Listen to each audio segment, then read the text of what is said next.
Good morning, this is Larry Edelson for my Uncommon Wisdom video market update for Monday, August 6th.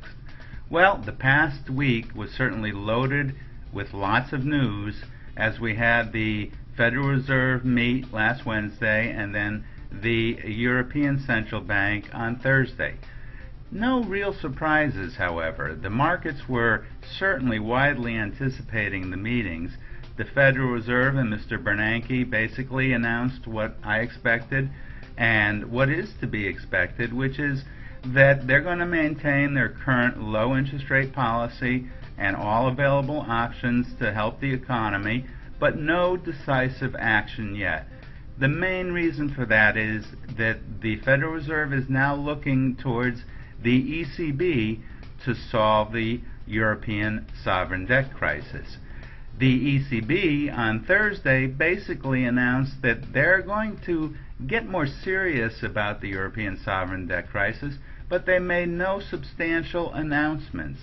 And overall, the meetings that the markets were waiting for last week and the news announcements from the Fed and the ECB were largely a disappointment. That is in keeping with the overall trends, which remain disinflationary. So with that, let's go right to the charts. Gold is, as I've noticed in my previous writings and my previous videos, coiling up for an important move. It could still move just a little bit higher up to 1660, 1680 possibly on a short cover rally, but the trend remains down.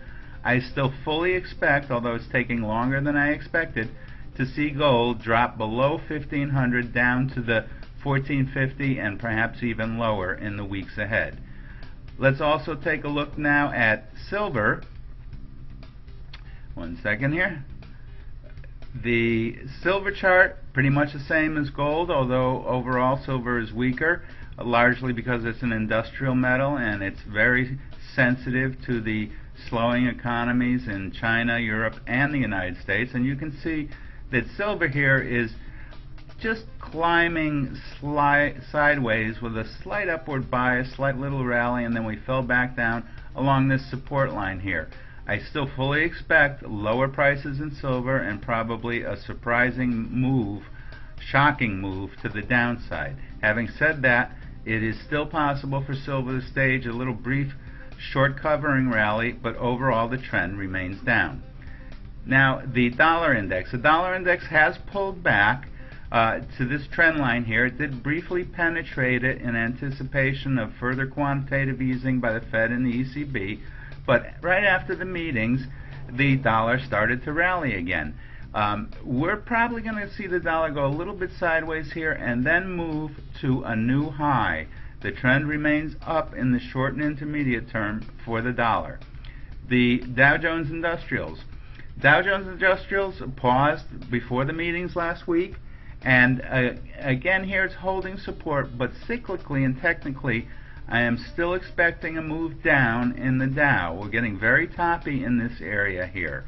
So please be aware that there's some surprising moves coming up in the markets. I expect them to resolve themselves and pick up momentum no later than the second week of August. So we're here now, and you should see some trending moves start to develop out of these largely sideways coiling markets over the last few weeks.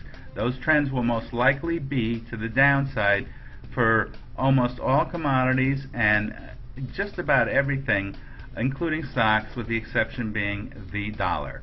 That's it. Stay tuned to my writings. I think the remainder of August and heading into September are going to be quite volatile and quite lucrative, though not without risk. But the second half of this year, actually heading right into the elections, should be quite interesting markets with lots of opportunities. This is Larry. Be good.